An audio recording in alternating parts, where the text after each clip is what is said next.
Bonjour à tous et bienvenue dans cette nouvelle vidéo de votre podcast du pharmapreneur.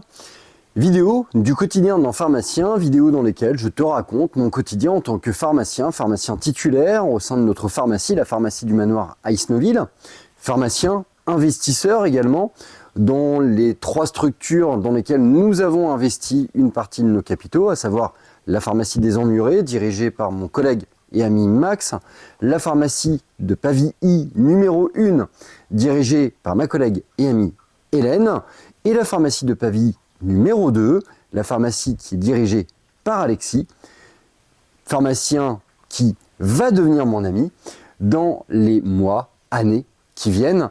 Voilà, c'est le début d'une grande collaboration. Bref, je te parle de ce quotidien-là, je te parle aussi de mon quotidien en tant que chef d'entreprise, en tant que manager. Je te raconte mes problématiques de gestion salariale, mes problématiques de gestion administrative. Je te parle de mes problèmes en tant que pharmacien, en tant que manager, en tant que com. Bref, le but, c'est d'échanger, c'est de partager, d'exposer mes problématiques, de présenter éventuellement des solutions, réfléchir ensemble pour faire avancer notre métier. Alors, toutes les semaines, si tu n'es pas habitué, je te parle de mon quotidien. Il y a forcément des semaines un petit peu plus riches, d'autres forcément moins riches. Et là, force est de constater que cette semaine de début d'année, c'est une semaine relativement peu riche. Pourquoi? Plusieurs raisons à ça. La première, je dirais que c'est tout simplement la grève des médecins. Nous, on a une activité qui est malheureusement impactée par ça, c'est-à-dire que les médecins qui sont autour de nous sont en grève. Et donc, du coup, il y a moins d'activité, tout simplement. En plus de ça, pour cette semaine, la neige s'est invitée. Elle s'est invitée dès samedi dernier, ce qui a perturbé énormément la journée de samedi, ce qui a eu des conséquences également en périphérique sur la journée de lundi matin. Et puis, mardi, compliqué également, et très clairement, mercredi également, énorme chute de neige. Et donc, du coup, une activité dans la semaine qui a été particulièrement compliquée. Bref, une semaine molle d'un point de vue administratif. Alors, classiquement, les semaines de début d'année sont assez denses parce que du coup, on est amené à re-signer de nouveaux contrats. Mais tu l'as compris, les perturbations météorologiques, les grèves, tout ça a tendance à entraîner des perturbations dans notre quotidien, je dirais. Et puis, du coup, il y a des choses qui doivent être faites qui ne le sont pas. Ceci étant, il y a quand même des choses qui ont été entreprises durant cette semaine. Alors, bien évidemment, un point sur la campagne vaccinale grippe, ça on l'a fait dès le lundi. Alors, un pointage un petit peu sur le nombre de vaccins sortis, sur quel type de vaccins sortis, et puis aussi sur la quantité de vaccinations réalisées au sein de notre structure. C'est important de faire un point déjà pour voir si on est en cohérence par rapport au national, tout simplement, voir si on est bien lancé. Force est de constater qu'on est plutôt sur le haut des stats en termes aussi bien de délivrance que d'administration. Alors, pour moi, plusieurs raisons à ça. La première, déjà, c'est un stock présent. On n'a jamais été amené à dire non à un patient qui est passé pour se faire vacciner. Donc ça, c'est une très bonne chose. La deuxième, c'est bien évidemment une équipe entièrement dévouée à la vaccination. Donc du coup, beaucoup de vaccins réalisés par l'ensemble de notre équipe. Et puis finalement, une vaccination à la demande du patient, et ça je pense que c'est un élément déclencheur dans une officine, une personne qui vient, qui a besoin de se faire vacciner, pas besoin de prendre de rendez-vous, pas besoin de reporter, ça se fait immédiatement. Également une certaine forme de cohérence par rapport à notre activité vaccinale globale. Très tôt, on a mis en place la vaccination Covid au sein de notre officine, on l'a poussée, on continue d'ailleurs encore à la pousser. On fait les vaccinations classiques du calendrier vaccinal et finalement on a des patients qui ont pris des habitudes au sein de notre structure, toujours avec la même logique, pas de prise de rendez-vous, vous avez besoin de vous faire vacciner, vous êtes éligible à la vaccination, eh bien, on vous vaccine. Bref, que du positif à ce niveau-là. La journée de lundi, donc, une journée plutôt molle en termes de réception de commandes, tout simplement parce que samedi, il a neigé. Du coup, ça a perturbé l'activité, ça a perturbé notre flux. C'était en plus des fins de vacances. Et du coup, tout simplement, la commande, elle est toute bête, toute courte, 2 caisses. Voilà, bon, c'est comme ça.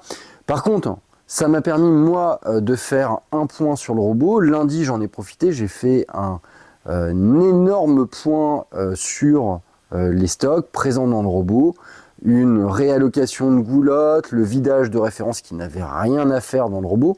Alors c'est vrai que nous, on a pas mal de stagiaires, on a pas mal d'étudiants, préparateurs notamment, qui viennent, qui ont un certain niveau de connaissance, mais aussi et surtout un certain niveau de méconnaissance, qui font des boulettes, pas graves, mais qui en font quand même, et du coup, il est nécessaire de les récupérer à un moment donné, et l'une des boulettes qu'on peut avoir parfois, c'est la rentrée dans notre robot de produits qui n'ont rien à y faire. Alors on a tendance à les chercher, on a tendance à modifier les stocks, bref, c'est pas pertinent.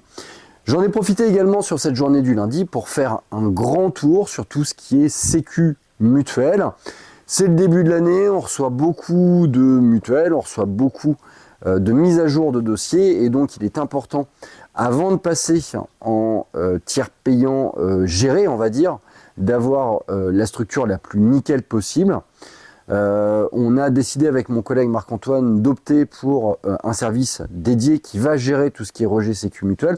Pourquoi ? Tout simplement parce que déjà ça va être un gain de temps, je pense que ça va être également un gain d'efficacité, ça va être également un gain d'argent. Et voilà, et aussi ça nous permet d'être, je dirais, peut-être plus conforme par rapport aux attentes de la Sécu.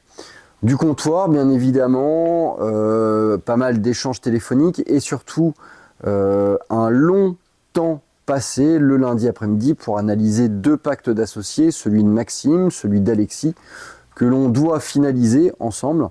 Il y avait des petits éléments à vérifier, à checker, et donc il a fallu tout simplement prendre du temps pour ça. Voilà pour cette journée du lundi, de l'administratif, des mises à jour de stock, des mises à jour de robots, de l'optimisation.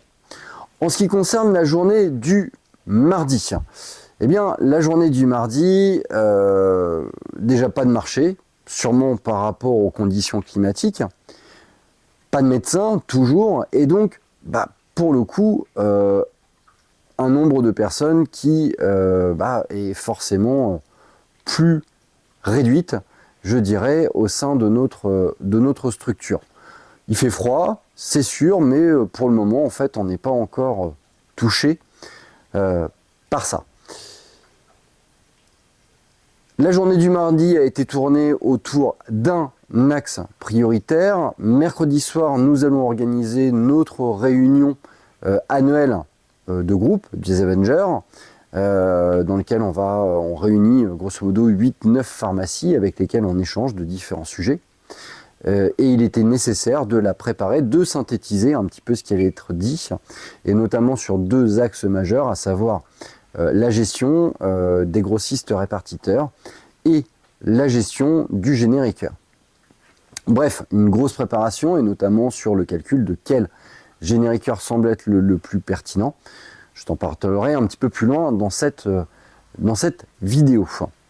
L'après-midi, donc pour moi, beaucoup de calculs, beaucoup de mise à disposition, et encore une fois, de l'organisation au sein de notre structure, du rangement, de la logistique. Le but, il est très simple, il est très clair, je dirais, mettre à jour la pharmacie, alors profiter de ce temps qu'on a, où on a moins de médecins, où on a moins d'ordonnances, où on a moins de sollicitations finalement, pour organiser notre outil de travail de façon à le rendre clairement ultra efficient au moment du retour de l'activité.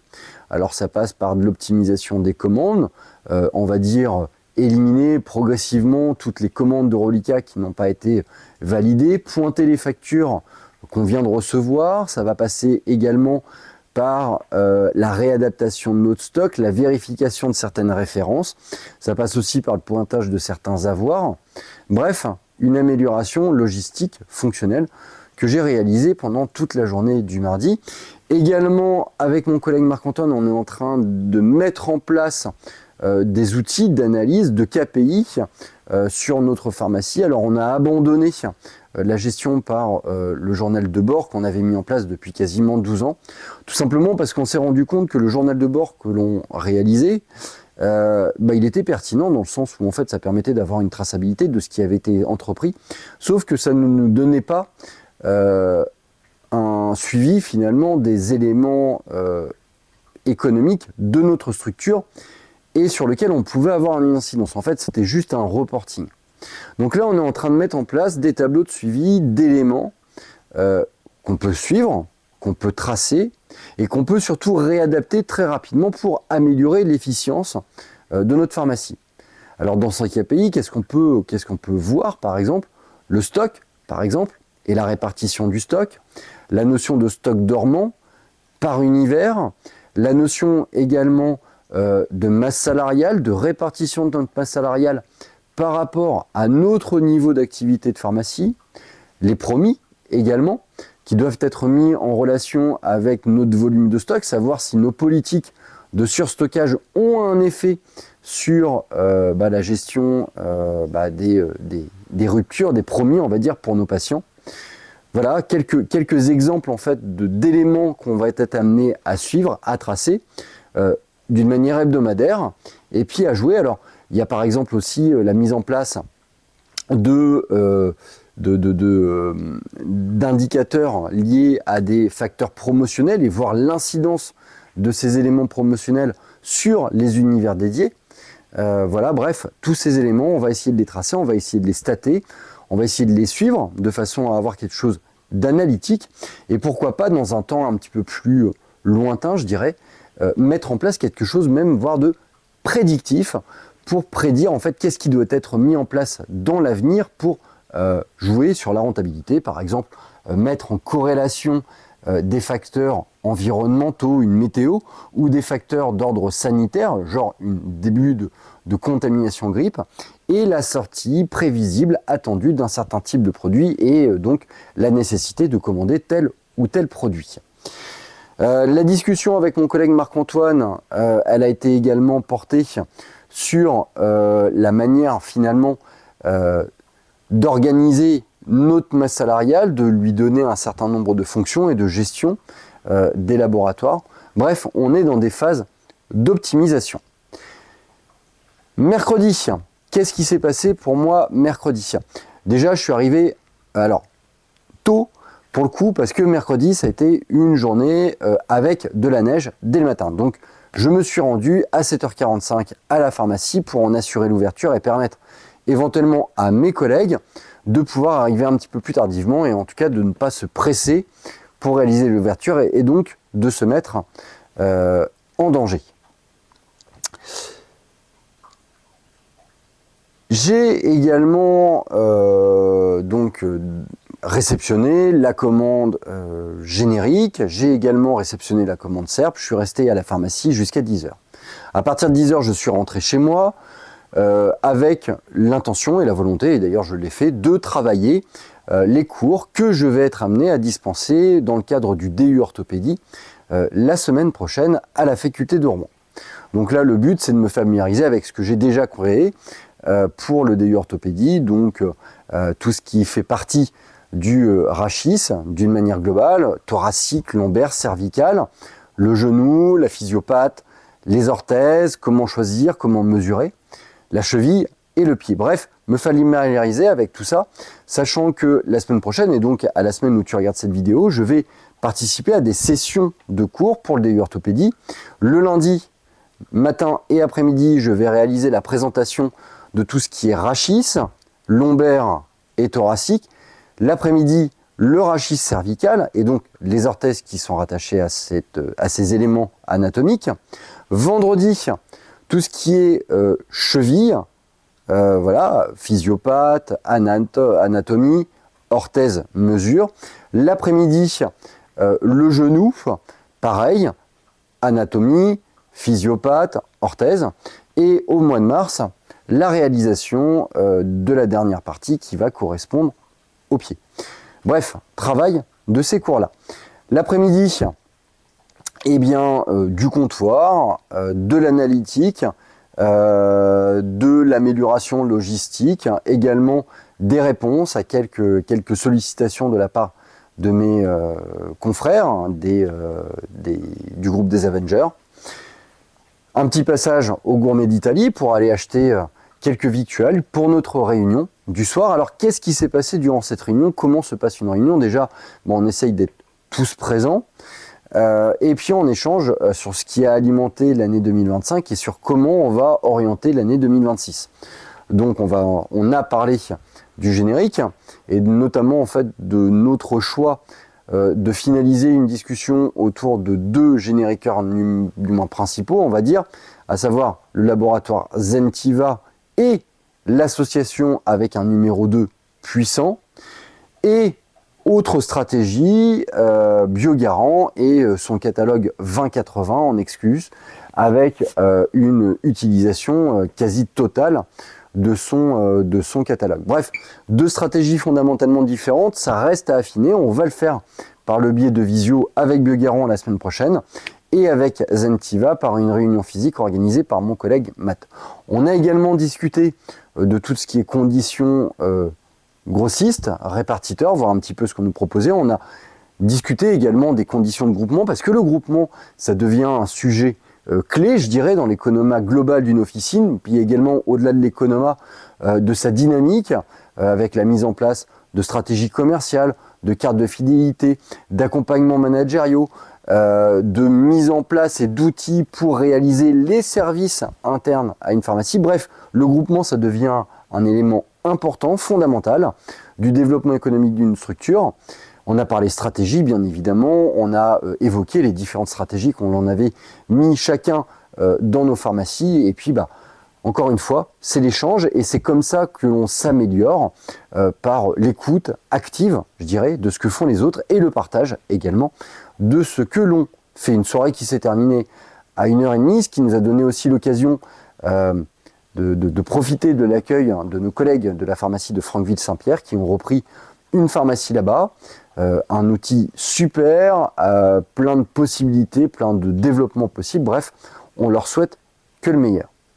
En ce qui concerne le jeudi, alors le jeudi matin pour moi, ça a été cours d'orthopédie pour le coup, pour bosser cette fameuse formation que je vais réaliser au sein de la fac la semaine prochaine. C'est également des échanges avec la structure Adélis autour des formations qu'on est en train de mettre en place sur notamment la gestion des conflits au comptoir, et puis aussi cette nouvelle formation qu'on est en train de faire avec Adélis sur la micronutrition, formation qui devrait aboutir aux alentours de mai-avril, avec un travail conjoint entre Morgane, Delphine et moi-même. L'après-midi, un peu de comptoir, un peu de logistique, voilà, et puis je dirais que la journée suit son cours.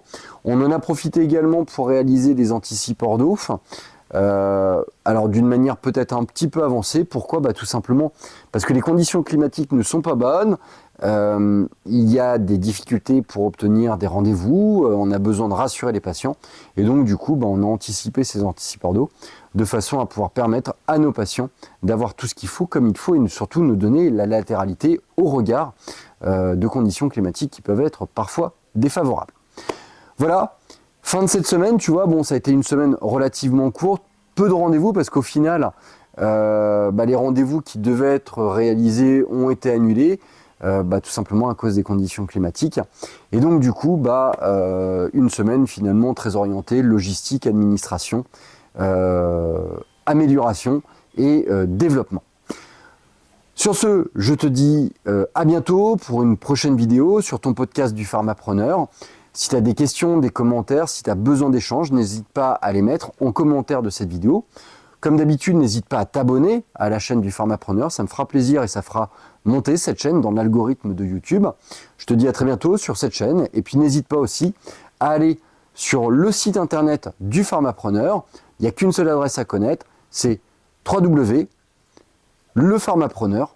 Tu me trouveras sans problème sur Internet, tu y trouveras toutes les formations que j'ai réalisées, toute mon histoire également, les investissements. Je te partagerai beaucoup de contenu sur ce site. Je te partage également un certain nombre de formations que j'ai pu réaliser, que ce soit avec la fac ou avec Adilis. Bref, tu verras mon quotidien aussi, tu trouveras tout ce qui fait l'essence même de l'échange pharmaceutique. Je te dis à très bientôt pour une prochaine vidéo.